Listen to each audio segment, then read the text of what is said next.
In the 70s, the importance of communication in the learning process in ELT, English language teaching, was acknowledged. Yet, politics was irrelevant. The fact that social context influences learning wasn't considered until the 90s. Anthropologists, sociologists, and linguists began to consider and accept that ELT is political, not only psychological. How professionalism evolved in ELT then? Adult foreign language learning was happening in Europe and Japan. The immigrant linguistic melting pot in the US, a fusion of nationalities, and the growth of anthropological and structural linguistics, colonial education, and other European powers, particularly France, actively promoting the languages. All this led to ELT to evolve. But ELT was seen as apolitical before. Activities and materials were restricted to personal topics such as family, hobbies and work, or trivial subjects. Some content wasn't published because it might be offensive to certain people. Those who benefited most from the political role of English were not those directly involved in it. However, ELT has five main political aspects: language education and colonization, when a colony becomes dependent, and decolonization, the opposite. Spread of English. As a direct result of the imposition of English, dozens of languages are dying.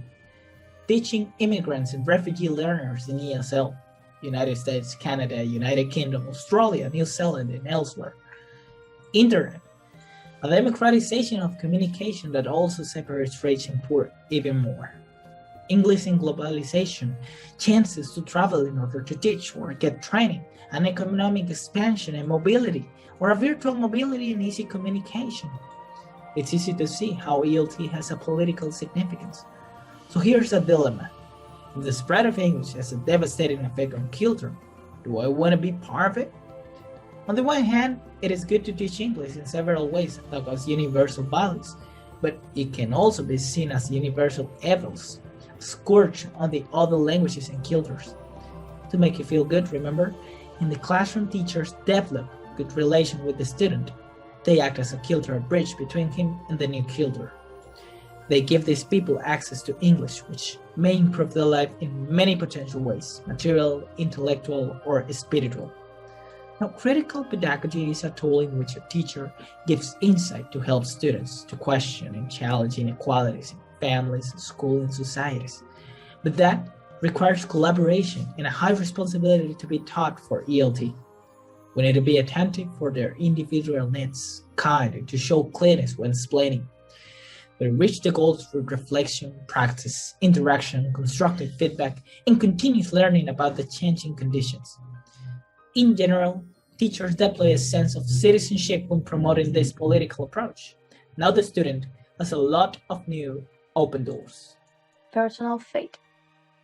We all have personal fate, but when we talk about personal fate in teaching, there are many factors that we need to keep for ourselves, and there are other things we can share with the students. Many religious study professors consider personal references to one's own fate to be out of place or of academic context.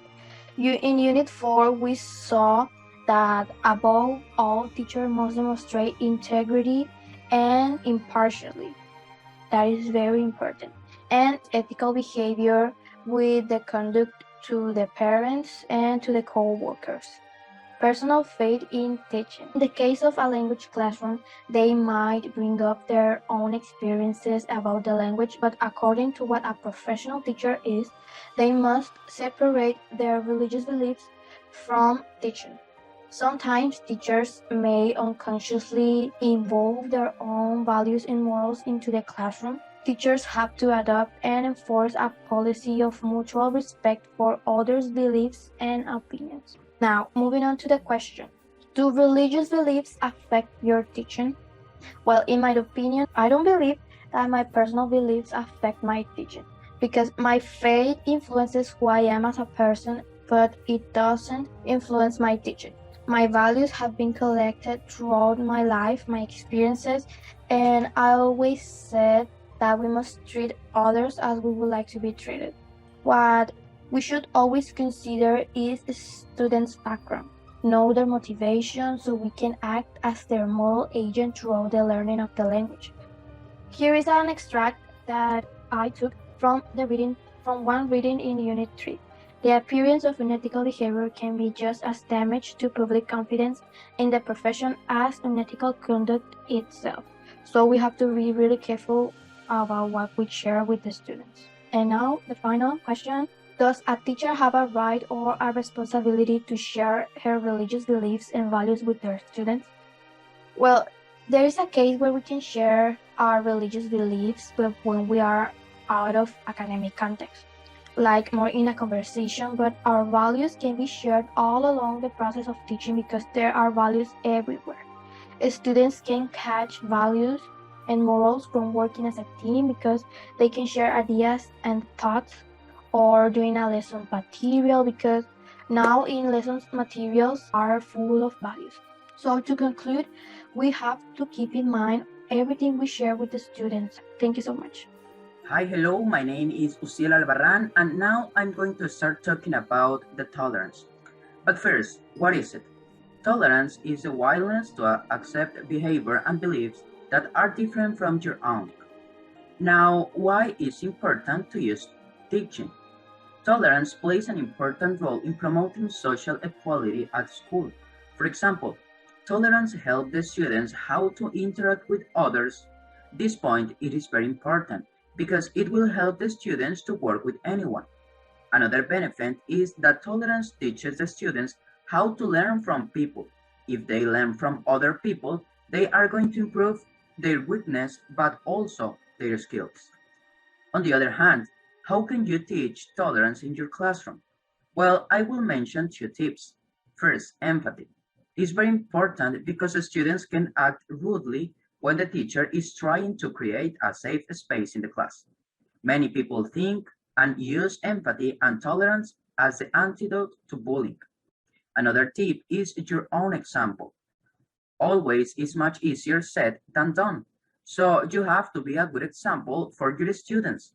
They are always looking your example.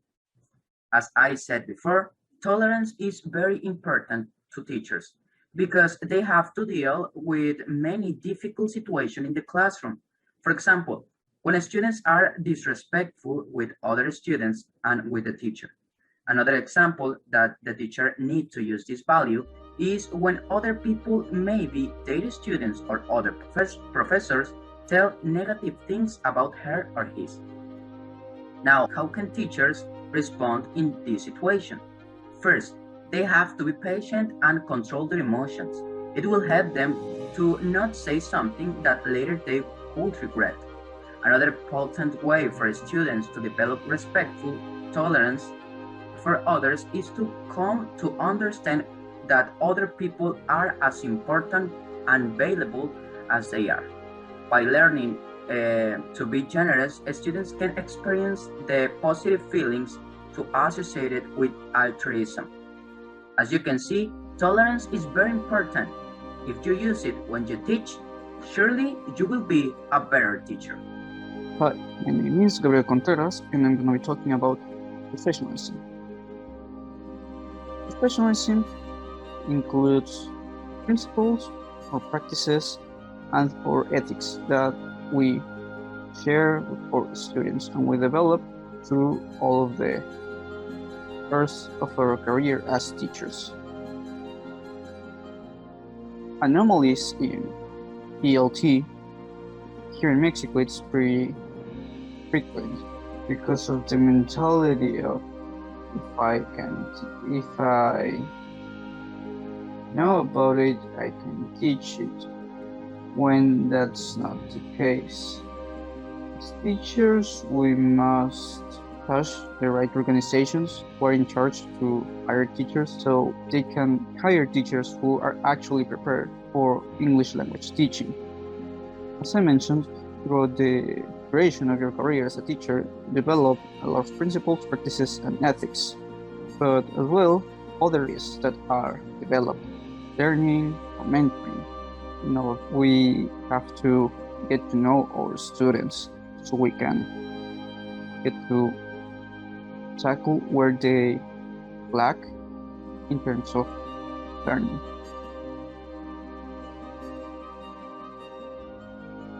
Teaching is deeply rooted in values. As we teach, we're going to have a big number of students, and it's important that we develop an ethical code so we can help our students not only in their scholar development, but in their daily or their day-to-day development as individuals. As a review, remember, ELT is political, evolved with the immigrants learning in the political, cultural, and economical domination. Teachers should deploy a sense of global citizenship. ELT takes linguistic and professional knowledge indefinitely. Our identity comes with our proficiency, values, and methodology. ELT should be separated from personal beliefs. And in some extent, ELT professionals should tolerate the student in his personal beliefs. Thank you.